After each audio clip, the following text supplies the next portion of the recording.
Hi friends, അപ്പോൾ ഇന്നത്തെ വീഡിയോയിൽ നമ്മൾ ചെയ്യാൻ വേണ്ടി പോകുന്നത് നൈഫ് വെച്ചിട്ടുള്ള 1-2 അറ്റാക്കും അതെങ്ങനെ ഒരു സാധാരണക്കാരനെ ഡിഫെൻഡ് ചെയ്യാം എന്നുള്ളതാണ്. അപ്പോൾ നമ്മൾ ഇതിന് വേണ്ടിയിട്ടായിട്ടൊരു നൈഫ് എടുത്തിട്ടുണ്ട്. ഇനി നിങ്ങൾ ആലോചിക്കുക, ഒരു സാധാരണക്കാരൻ ആണ് അറ്റാക്ക് ചെയ്യാൻ വരുന്നതെങ്കിൽ അയാൾ എപ്പോഴും കത്തി പിടിക്കുന്നത്, എപ്പോഴും എന്നുള്ള ഒരു മെജോറിറ്റി ഇതെന്ന് പറയുന്നത് പോസിബിലിറ്റീസ് ആൻഡ് പ്രോബബിലിറ്റീസ് അതിൻ്റെ ഒരു കളികളാണ്. അപ്പോൾ മാക്സിമം കത്തി പിടിക്കാനുള്ളൊരു ചാൻസ് ഇത് തന്നെ ആയിരിക്കും. ഓക്കെ, ഇത് ഷാർപ്പാണ്, ഇത് പോയിൻറ്റഡ് ആണ്. ഓക്കെ, ഇവിടെ ഷാർപ്പല്ല. ഓക്കെ, അപ്പോൾ ഈ ഒരു രീതിയിലായിരിക്കും കത്തിപ്പിടിച്ചിരിക്കുന്നത്.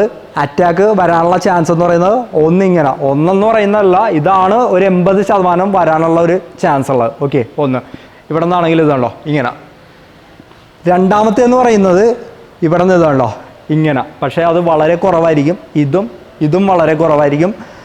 മാക്സിമം വരുന്നത് ഈ ഒരു രീതിയിൽ തന്നെ ആയിരിക്കും. ഓക്കെ, അപ്പോൾ അതാണ് നമ്മൾ ഡിഫെൻഡ് ചെയ്യാൻ വേണ്ടി പോകുന്നത്. ഹരിയുടെ അടുത്ത് ഇതുണ്ടോ ഒരു കത്തിയുണ്ട്. അപ്പോൾ ഇത് നമുക്ക് ഇവിടെ നിന്ന് വിസിബിൾ ആണ്. കത്തി കണ്ടു കഴിഞ്ഞിട്ടുണ്ടെങ്കിൽ ആദ്യം തന്നെ മനസ്സിലാക്കുക, നിങ്ങൾ പാനിക് ആവരുത്. പാനിക് ആയി കഴിഞ്ഞിട്ടുണ്ടെങ്കിൽ അവിടെ ഒരു 60% 70% ഫെയിലിയർ ആണ്.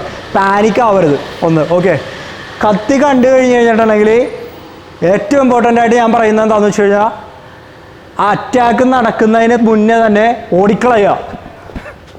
നമ്മൾ ആദ്യത്തെ സീൻ കണ്ടു, നേരെ ആ സ്ഥലത്ത് നിന്ന് നമ്മൾ ഓടി രക്ഷപ്പെടണമാണ്.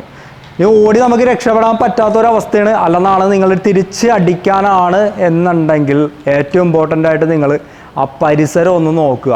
അപ്പോൾ ആ പരിസരത്ത് എവിടെയെങ്കിലും ഒരു കല്ലോ ഇഷ്ടികയോ അല്ലെങ്കിൽ അങ്ങനത്തെ എന്തെങ്കിലും ഒരു സംഭവം കിട്ടണമെങ്കിൽ അതെടുക്കുക, നേരെ നെഞ്ച് നോക്കി എറിയുക. ഓക്കെ, ഇത് ഒരു ഓപ്ഷനാണ് ഞാൻ പറയുന്നത്. വേറൊരു ഓപ്ഷൻ എന്ന് പറയുന്നത്, മണ്ണുണ്ടെങ്കിൽ അവിടെ നിന്ന് എവിടെ നിന്നെങ്കിലും തന്നെ മണ്ണ് വാരിയെടുത്തിട്ട് കണ്ണിലേക്ക് എറിയുക. ഓക്കെ, മൂന്നാമത്തെ ഇത് 3 ഈക്വലി ഇമ്പോർട്ടൻ്റ് ആണ്. ഞാനൊന്നും പ്രയോറിറ്റൈസ് ചെയ്യുന്നില്ല. ഇത് 3 ഈക്വലി ഇമ്പോർട്ടൻ്റ് ആണ്. കല്ലിൻ്റെ കാര്യം, മണ്ണെടുത്ത് എറിയുക, കണ്ണിൻ്റെ ആ ഒരു ഇത് അപ്പോൾ തന്നെ ബ്ലേഡ് ആവും. അവിടെ ആ ഒരു ഇത് മൂവ്മെൻറ്റ് അല്ലെങ്കിൽ ആ ഒരു കാര്യം അവിടെ പ്രോഗ്രസ് ചെയ്യത്തില്ല, അത് സ്റ്റോപ്പ് ആവും. മൂന്നാമത്തെ കാര്യം എന്ന് പറയുന്നത്, ഒരു ലോങ് ആയിട്ടുള്ള സ്റ്റിക്കോ അല്ലെന്നാണെങ്കിലും മെറ്റലോ എന്തെങ്കിലും, റോഡോ എന്തെങ്കിലും നീളമുള്ളത്, വടിയോ എന്തെങ്കിലും സാധനം, കമ്പും കഷ്ണോ എന്തെങ്കിലും കിട്ടണമെങ്കിൽ അതെടുക്കുക. ഇതിൻ്റെ ഒരു ഇതെന്താണെന്ന് വെച്ച് കഴിഞ്ഞിട്ടുണ്ടെങ്കിൽ, ഇത് നീട്ടിപ്പിടിച്ച കത്തി നേരെ നീട്ടിപ്പിടിച്ച് മാക്സിമം നീട്ടിപ്പിടിച്ച് അവിടെ നിന്നിട്ട് കാണോ, ഈ കത്തി ഇവിടം വരെ എത്തുന്നുള്ളൂ. ഓക്കെ, ഇവിടെ കിട്ടണം, ഇവിടം വരെ കിട്ടണമെങ്കിൽ ഇത്ര ഇത് ചെയ്യണം, അല്ല ഇവിടെ കിട്ടണമെങ്കിൽ ഇത്രയും ഇതുണ്ട്, ഡിസ്റ്റൻസ് ഉണ്ട്. ഇത് നോക്കുക നിങ്ങൾ, ഇത് കണ്ടോ കടത്തി നീട്ടിപ്പിടിച്ചേ, ഇത് കണ്ടോ.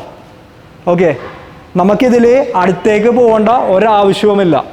അപ്പോൾ കുറച്ച് ബാക്കിൽ നിന്ന് ഇങ്ങോട്ടേക്ക് നീങ്ങുന്നു. ഓക്കെ, അപ്പോൾ ഇവിടെ നിന്ന് ഇത് കണ്ടോ, ഒന്നെങ്കിൽ ഈ സാധനം കയ്യിൽ കിട്ടിക്കഴിഞ്ഞാൽ അപ്പം തന്നെ ഒരു സ്ട്രൈക്ക് തലക്ക് കൊടുക്കാം നമുക്ക്.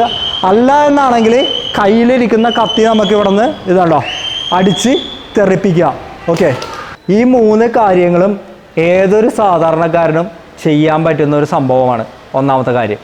2, ഇതിന് പ്രത്യേകിച്ച് പ്രാക്ടീസോ കാര്യങ്ങളോ ഒന്നും വേണ്ട. കാരണം കല്ലെറിയാൻ നമ്മൾ പഠിച്ചിട്ടുണ്ടാവും, മണ്ണുവാരി എറിയാൻ നമ്മൾ പഠിച്ചിട്ടുണ്ടാവും. ഈ ഒരു വടി വെച്ചിട്ട് ക്രിക്കറ്റൊക്കെ കളിക്കണ അല്ലെങ്കിൽ അങ്ങനത്തെ സംഭവമൊക്കെ ചെയ്തിട്ടുണ്ടെങ്കിൽ ഇത് വെച്ച് അടിക്കാനും നമ്മൾ പഠിച്ചിട്ടുണ്ടാവും. അപ്പോൾ ഇതിനൊന്നും പ്രത്യേകിച്ച് പ്രാക്ടീസോ 1000 അല്ലെങ്കിൽ 10,000 പ്രാവശ്യം ചെയ്തുള്ള ഒരു എക്സ്പീരിയൻസോ ഒന്നും വേണ്ട. ആ സിറ്റുവേഷൻ ഹാൻഡിൽ ചെയ്യാൻ സത്യം പറഞ്ഞു കഴിഞ്ഞിട്ടുണ്ടെങ്കിൽ ഏറ്റവും ഇമ്പോർട്ടൻ്റ് ആയിട്ട് നിങ്ങൾക്ക് ഈ ഒരു 3 സ്റ്റെപ്പ് മതി. ഇനി ഞാൻ 4ാമത്തെ ഒരു സ്റ്റെപ്പ് കാണിച്ചു തരാം. ഈ കൈ എടുത്ത് ഇവിടെ പിടിക്കുക. ഇത് കണ്ടോ, ഈ കൈ നേരെ ഇവിടെ പിടിക്കുന്നു, ഈ കൈ നേരെ ഇവിടെയും പിടിക്കുന്നു. ഓക്കെ, ഇവിടെ നിന്ന് ഇതുണ്ടോ കണ്ടോ. ഓക്കെ, ഇതിൽ വിട്ട് പോയിട്ടുണ്ടാവും കത്തി, അല്ലാതാണെങ്കിൽ നമുക്ക് ഊരിയെടുക്കാം. അപ്പോൾ നമ്മൾ ആദ്യത്തെ ഒരു മൂവ്മെൻറ്റ് ചെയ്തു നോക്കി, അതിൽ ജസ്റ്റ് നമ്മളെ പേടിപ്പിക്കുന്നത് മാത്രമേ ഉള്ളൂ. കത്തി ഇങ്ങനെ പിടിച്ചുകൊണ്ടിട്ട്, അല്ലാതെ നമ്മൾ അറ്റാക്ക് ഒന്നും ചെയ്യുന്നില്ല, പിടിച്ചുകൊണ്ട് പേടിപ്പിക്കുന്നത് മാത്രമേ ഉള്ളൂ. അടുത്തൊരു മൂവ്മെൻറ്റിൽ ഈ ഒരു രീതിയിൽ നമ്മൾ അറ്റാക്ക് ചെയ്യണതാണ്. അപ്പോൾ അതെങ്ങനെ ഹാൻഡിൽ ചെയ്യുമെന്നുള്ളതാണ് അടുത്തത് നമ്മൾ നോക്കാൻ വേണ്ടി പോകുന്നത്. ഓക്കെ, ഹരി കുത്തിക്കോ, അത്യാവശ്യം സ്പീഡിൽ കുത്തിക്കോ. ഓക്കെ, ഇവിടെ നിന്ന് തന്നെ ഇത് പിടിച്ചെടുക്കാൻ നോക്കുക. ഓക്കെ, അല്ലാതെ കുറേ ഇങ്ങോട്ട് വരുന്നതിന് മുന്നേ നമ്മൾ ഇവിടെ നിന്ന് ഈ ഒരു മൂവ്മെൻ്റ് എടുത്ത് പിടിക്കാൻ നോക്കുക. ഓക്കെ, ഈ ഇതിലാണ് പിടിച്ചിരിക്കുന്നത്. ഒന്നുകൂടി.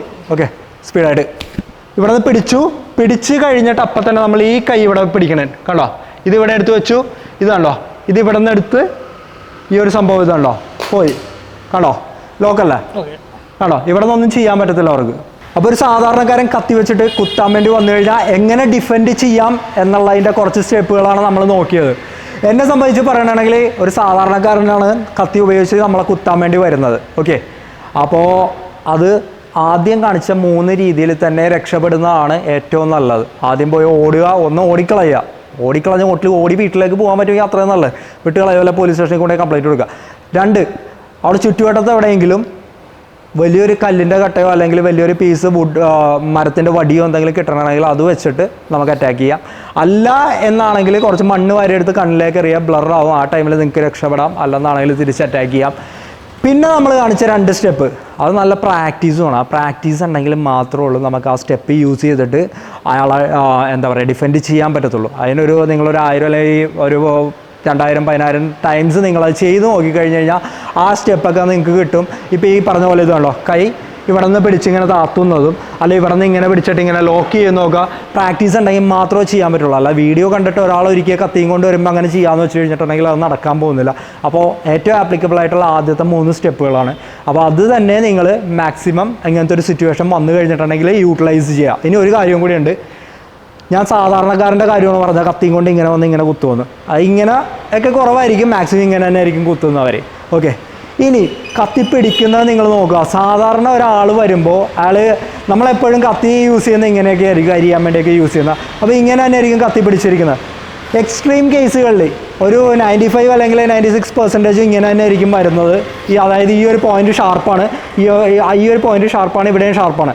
ഇങ്ങനെ ആയിരിക്കും അവർ യൂസ് ചെയ്യുന്നത്. ഇങ്ങനെ എക്സ്ട്രീം കേസിൽ ഒരു 2%ഓ 3%ഓ ആളുകൾ ഇങ്ങനെയാണ് കത്തി പിടിച്ചുകൊണ്ട് വരുന്നത് എന്ന് വിചാരിക്കുക. അങ്ങനെയാണെങ്കിൽ അവരത് യൂസ് ചെയ്തവർക്ക് എക്സ്പീരിയൻസ് ഉണ്ട്, അവർ കുറച്ച് എക്സ്പേർട്ട് ആണ് എന്നുള്ള രീതിയിലാണ്. എന്ന് മാത്രമല്ല അവർക്ക് തിരിക്കാനും പറ്റും ഏത് രീതിയിലും. പക്ഷേ ഇങ്ങനെ വരികയാണെങ്കിൽ മാക്സിമം അവിടെ നിന്ന് രക്ഷപ്പെടാൻ നോക്കുക. ബിക്കോസ് ഇവർ ചിലപ്പോൾ ഈ ഒരു രീതിയിൽ മാത്രമായിരിക്കില്ല അറ്റാക്ക് ചെയ്യുന്ന, കുത്തുക മാത്രമായിരിക്കില്ല. ഇതുണ്ടോ, ഇവിടെ നിന്ന് ഇങ്ങനെ നെക്കിന് ഇത് കൊടുക്കാം, അല്ലെന്നാണെങ്കിൽ ഇതുണ്ടോ ഇവിടെ നിന്ന് ഇത് ചെയ്യാം, അല്ലെങ്കിൽ ഇവിടെ നിന്ന് ഇങ്ങനെ സ്റ്റെപ്പ് ചെയ്ത് ഇത് ചെയ്യാം, പിന്നെ അല്ലെന്നാണെങ്കിൽ ഇവിടെ നിന്ന് നെക്കിലേക്ക് അറ്റാക്ക് ചെയ്യാം. അങ്ങനെ കുറേ അറ്റാക്ക് ഓപ്ഷൻ ഇവിടെ അവൈലബിൾ ആണ്. അവരൊരിക്കലും നിങ്ങളുടെ ബോഡിയിലായിരിക്കില്ല നോക്കുന്നത്, നെക്കിൽ ആ ഒരു ഏരിയയിലൊക്കെ ആയിരിക്കും നോക്കുന്നത്. അപ്പോൾ ഇങ്ങനെ വരുന്ന ഒരാളാണെങ്കിൽ ഒരു 90-95% അയാളൊരു എക്സ്പേർട്ട് ആയിരിക്കും. അപ്പോൾ അങ്ങനെയുള്ള സിറ്റുവേഷൻസ് അവോയ്ഡ് ചെയ്യുക. പക്ഷേ അങ്ങനെയുള്ള സിറ്റുവേഷൻസ് ഒരു മേ ബി ഒരു 0.011 അത്രയൊക്കെ ഉണ്ടാവുള്ളൂ, വളരെ കുറവായിരിക്കും. അപ്പോൾ അങ്ങനത്തെ ഒരു സിറ്റുവേഷൻ വന്നു കഴിഞ്ഞാൽ അത് അവോയ്ഡ് ചെയ്യുക. അയാളൊരു എക്സ്പേർട്ട് ആണെങ്കിലായിരിക്കും അയാൾ ഈ കത്തി ഇങ്ങനെ പിടിക്കുന്നത്. കാരണം അയാൾക്ക് അങ്ങനെ കുത്തി അല്ലെങ്കിൽ അങ്ങനത്തെ ഒരു ആർട്ട് പരിശീലിച്ച് അയാൾക്ക് ഒരു എക്സ്പേർട്ട് ആയിരിക്കും. സോ ബെറ്റർ അങ്ങനത്തെ സിറ്റുവേഷൻസ് അവോയ്ഡ് ചെയ്യുക. അപ്പോൾ ഈ വീഡിയോ നമ്മളിവിടെ വൈൻഡപ്പ് ചെയ്യണതാണ്. അടുത്തൊരു വീഡിയോയിൽ നമുക്ക് വീണ്ടും കാണാം. ഓക്കെ.